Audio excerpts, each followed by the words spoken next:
Ngibingelele kini laleli, ngiyathemba ukuthi uyaphila-ke. Mina ngizocela kuwe-ke laphana ukuthi-ke uma ngabe usamusha kuleli khasi-ke leli-ke wenze okulungile-ke laphana ucindezele-ke ibhathini subscribe nje, akubizi imali kumahhala nje ukhishwe nesenti-ke elimnyama-ke leli-ke khona uzokwazi ukuthi uthole zonke iy'ndaba-ke ezintsha kulethela zona-ke nje kulo-ke leli khasi-ke leli-ke kusukela-ke manje-ke. So ongakwenza nje lapho wena ukuthi zingaphuthi lezi ndawo sicindezele i-subscribe button njengamanje-ke.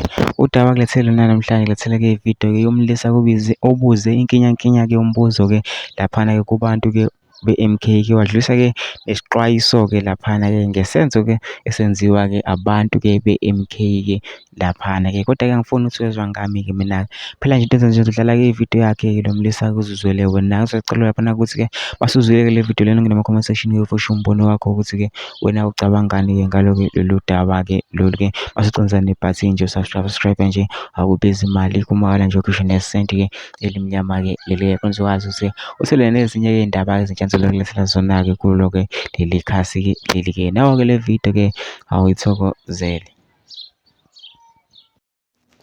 Ake ngibingelele, mhlampe umuntu ekenzise nazi iy'fundo nje zamahhala. Ake ningithintele abantu be-MK ingabadluli le video. Bafowethu, asiyeke ukubhebhethekisa i-propaganda, asiyeke ukukhuluma amampunge amanga. Kunama-legislative framework okusetshenzwa ngawo eSouth Africa. So ukuthi kufanele ngesikhathi esithize u-IEC ekhipha ama-results, ngesikhathi esithize kufungiswa abantu, ngesikhathi esithize kwenziwe i-inauguration, into leyo ebhalwe phansi. So kulandelwa imigomo eminingi. Awukwazi uvele qhamusa uthi naye sekushintshile nje, ngeke kusenzeka without ama-valid reason. Ake siqale kuyona yamanga ne-propaganda. One, sikwasimangasa sonke ukuthi vele ithi ifika nje i-MK ngey'nsuku ey'mbili liyathi sino-4 million we-membership. Kuthe kungakabi isikhathi esingakanani yabe isino-16 million. Kwathi kushaya uDisemba yabe isino-9 million.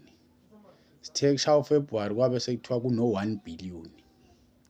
Bafowethu, iqiniso lithi abantu nje eSouth Africa bawu-62 million.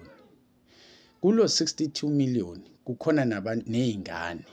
So subtract inamba yey'ngane bese kuzoba abantu abarejistele ukuvota abawu-27 million. So awukwazi wena ukuthi usungathi bonke labo bantu shuthi bayi-MK. You mean wena ushuthi usuke usuwine ngamalengisi igame ingakaqali. Okay, sekuvotiwe-ke bafowethu. Sesiwaqambelani phela manje amanga? Nina nodwa sekucorruptwa amavoteni. Angilona ilunga lika-ANC, but you can't blame u-ANC ngokulahlekelwa amavoti akho. Yes, also neyami political party sibhlungu ukuthi amavoti siyabona akuhambanga kahle. But ngeke uqhamuse uyosolana no-ANC odliwe. Badliwe labo bantu, bayakhala nje bayalila, badliwe. So senibona ukuthi i-MK yodwa lo mhlaba ungayi MK. Ishadi linkatha ne-DA ne-ANC bahamba bayofunga lapha nasebekhethe ongqongqoshe babo. Benithi ngeke bekhethwe namhlanje, bakhethiwe-ke manje. Shuthi ninamanga. Amanga nawo aqala kuyi-230. Ayikho impossible i-230 into engekho. Ayihlalanga leyo 230. Uma i-great imigwaqo nje lokho ehlezi i-great amakhansela nivele nishuthe nithi i-MK siyasebenza.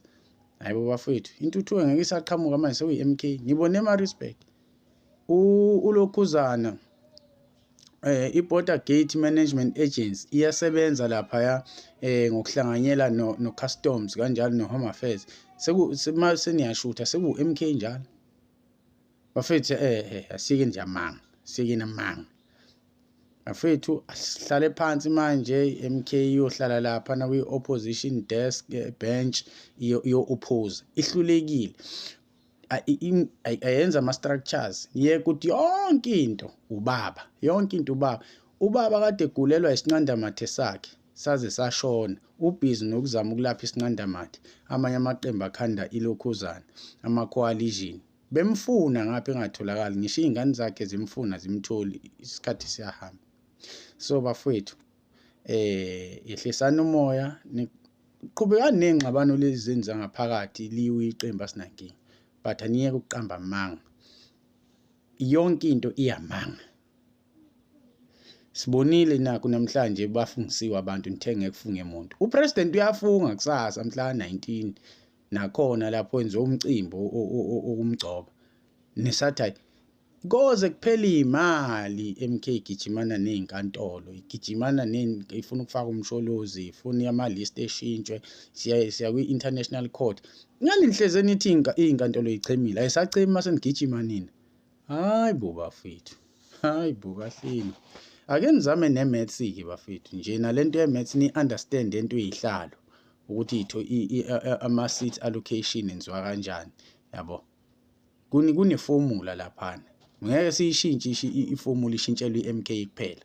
Ngeke nikubone lokho. Fana nalento leyo ukuthi hayi amavoti anyukile. Yamukela ukuthi kufakwe bekunamavoti national kwase kufaka nama regional, so kwase inyuka ibalo, but ayikho into entshe efakiwe lapha namavoti akade ekhona. That's why ibalo ilokozana ihlalo inganyuki. Siyabonga kwabafundayo.